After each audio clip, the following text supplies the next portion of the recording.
Brakati Hawa, Brakati Hawa Shah, Brakati Hawa, Yahweh Shah, Brakati Hawa, Brakati Hawa Shah. Call hello, Yahweh, Bahashim, Yahweh Shah, Bahashim Rakakwadash.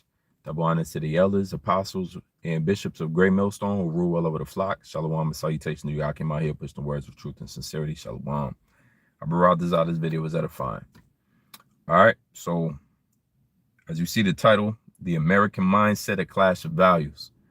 All right, a value system, mindset, in a clash, values dealing with morals, morality. There's a clash here, as you can see in the thumbnail.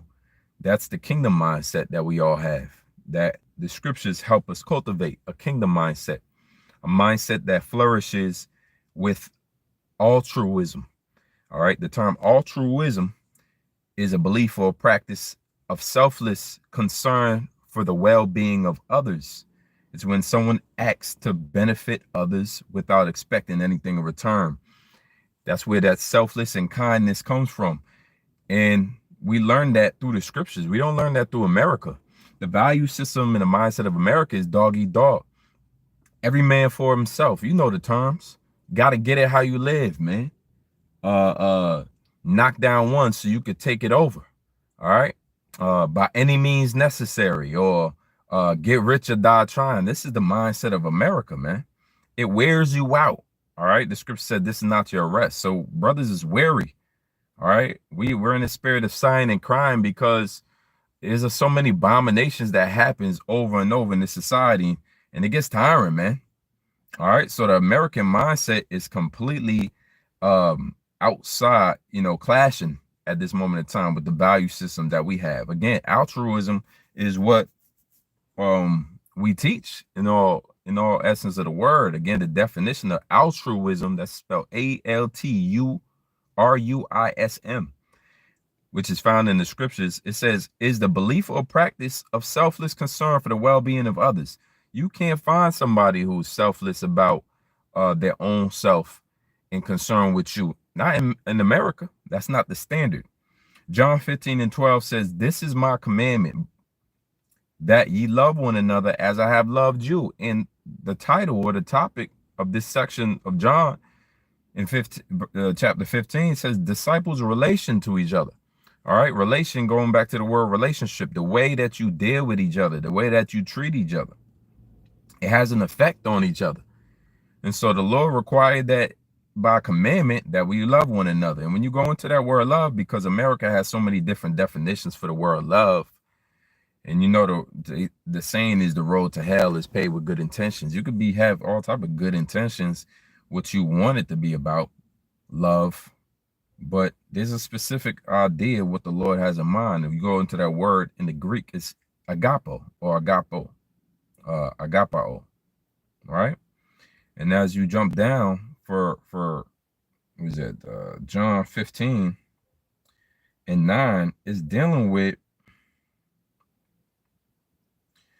it says to have preference for, wish well to, regard the welfare of. And again, that word altruism pretty much sums up what the Lord meant when he said, love one another.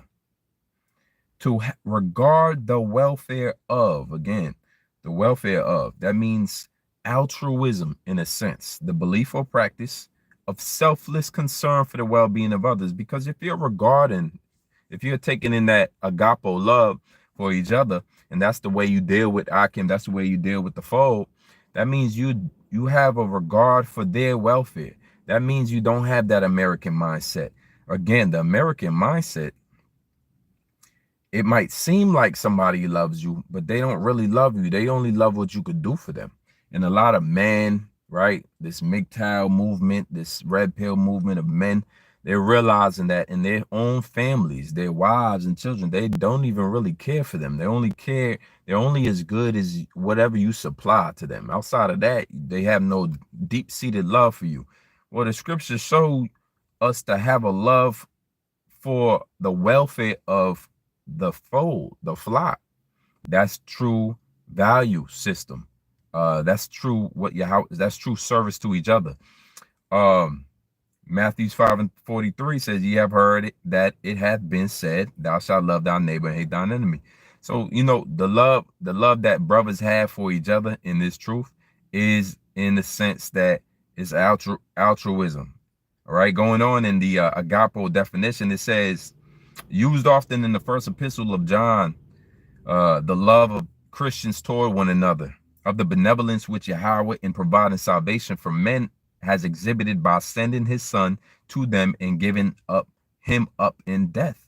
And that's what John 3:16 is all about. That word world in John 3:16, for God so loved the world, is cosmos, which means separate society or sacred, separated society, Israelites. It says he gave his only begotten son so that whosoever believe in him should not perish but have everlasting life.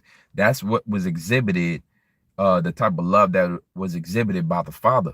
That's the type of love that we have towards each other, right?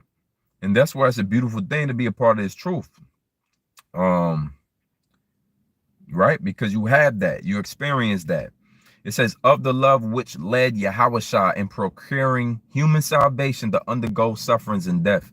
Yahushua went through all of those sufferings. That wasn't so that he could get the crown. That was for the elect, and for the elect's sake. You see, Galatians 2:20 says, I am crucified with Yahushua. Nevertheless, I live, yet not I, but Yahushua liveth in me.